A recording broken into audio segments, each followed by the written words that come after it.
Oke guys, welcome back in my channel ya. Seolah-olah YouTuber gitulah ya pokoknya.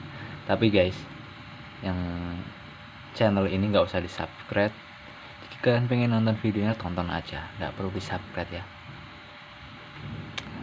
Tapi kalau kalian ingin waktu pas ada tutorial baru atau mungkin ada metode baru untuk cara apapun itu pokoknya ya, kalian kalau nggak subscribe mungkin nggak apa ya, nggak terupdate ya. Jadi pas saya upload apa nggak ketahuan. Tapi nggak usah di subscribe guys, hanya kalian hafalkan aja channelnya apa, ya udah tonton aja gitu aja. Oke, kali ini kita coba dulu ya. Kita mau coba, tadi ada permintaan dari seorang kawan yang juga dia subscribe YouTube ini, dan dia mintanya bikin tutorial bypass mikrotik dengan HP Android. Yang pastinya seperti ini ya, HP Android itu yang kalau gini ini sebetulnya, kalau kita pengen bobol sesuatu itu harus open source ya. Jadi seperti Windows itu nggak open source ya, bisa dibikin open source cuma pakai virtual ya, pakai virtual. Terus kalau biasanya aku nggak pakai ribet ya, aku langsung pakai Linux aja, itu sudah open source. Jadi terserah saya mau bikin apa aja, dia terserah saya seperti itu. Kalau Windows itu semua aktivitas itu terpantau dari server Windows itu sendiri, dari Microsoft. Dan di sini kalau kalian pengen meretas menggunakan Android, yang pastinya HP Androidnya harus di-root dong ya. Kalau HP Androidnya nggak di-root, itu pasti nggak bisa masuk dalam akarnya Android. Kita nggak bisa menggunakan fungsi fungsional yang di dalam Android itu kita nggak bisa gunakan. Tapi kalau di-root, fungsi-fungsi di dalam Androidnya bisa digunakan karena kita bisa masuk dalam akar-akarnya seperti itu guys. Tapi kalau HP-nya nggak di-root, itu mungkin agak sedikit sulit untuk kita melakukan sesuatu penetration testing atau mungkin hacking ya. Tapi ada satu metode dan juga cara guys, pakai Dermux itu bisa kita melakukan hacking tanpa harus root HP ya. Kita hanya menginstal root pada Dermuxnya saja, pada terminal Dermux. Tapi di sini kendalanya kalau kita melakukan hacking dengan HP, handphone zaman sekarang kan semuanya udah pada Android. Kendalanya hanya satu. Kendalanya itu kita nggak bisa multi tap seperti itu guys. Kalau kita nggak bisa multi tap, yang pastinya agak kesulitan, agak ribet seperti itu. Kalau kita menggunakan komputer, sedangkan komputer aja memakai dual monitor agar kita mempermudah kita untuk melakukan aktivitas hacking. Dan sekarang kita mau pakai HP, pakai Dermux. Gimana coba? Kita melakukan monitor, terus kita melakukan monitoring interface, monitoring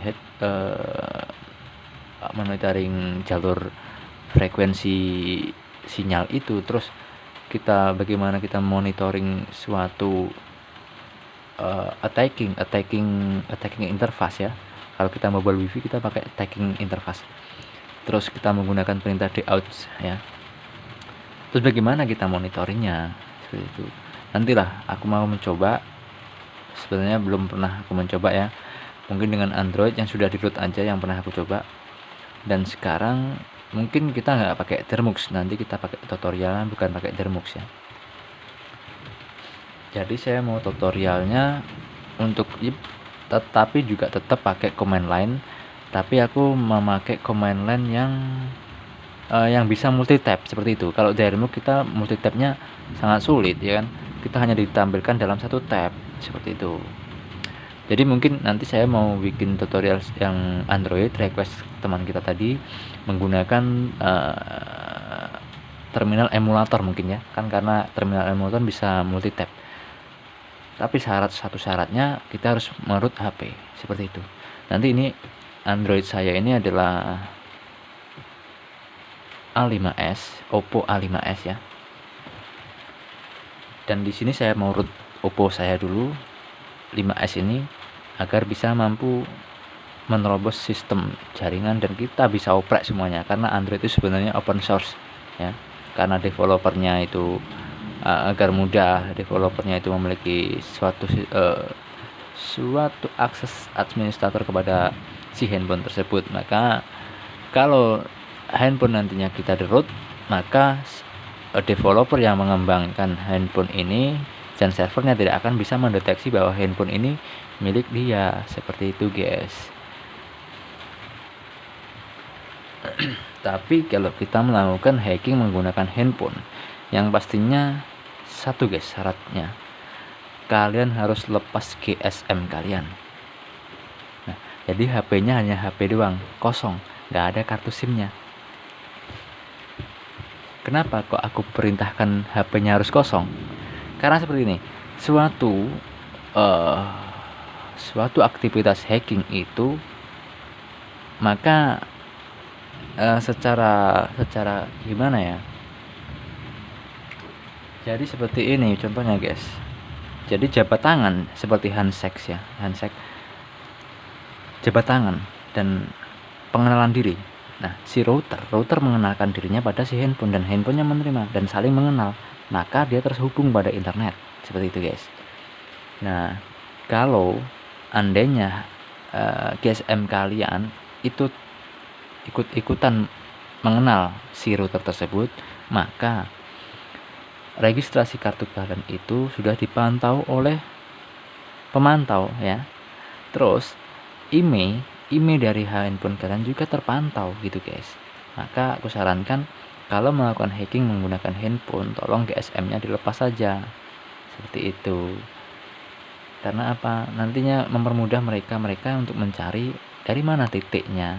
Nah, setelah Anda ibaratnya seperti ini, setelah kalian menghack suatu sistem dan kalian terhubung dengan sistem itu, ada pihak ketiga yang mengawasi kalian dengan dari sebuah email ya. Nah, di situ kalian sudah tertera pas GSM kalian dengan registrasi atas nama ini. Nah, setelah itu mereka tinggal mantau registrasi nickname dari registrasi kartu Anda. Nah, setelah terpantau, mereka tahu di mana titik-titik Anda. Ibaratnya Anda itu di sebuah tempat, maka tempat itu akan memberikan sinyal kepada si pemantau tadi bahwa Anda sekarang itu di tempat situ. Nah, di tempat itu. Nah, seperti itu. Jadi seperti GPS tapi lewat ini sebenarnya koneksi GPS cuma lewat BTS. BTS itu adalah tower ya guys ya, tower pemancar sinyal GSM itu tower, namanya BTS, tower BTS ya. Nah, seperti itu.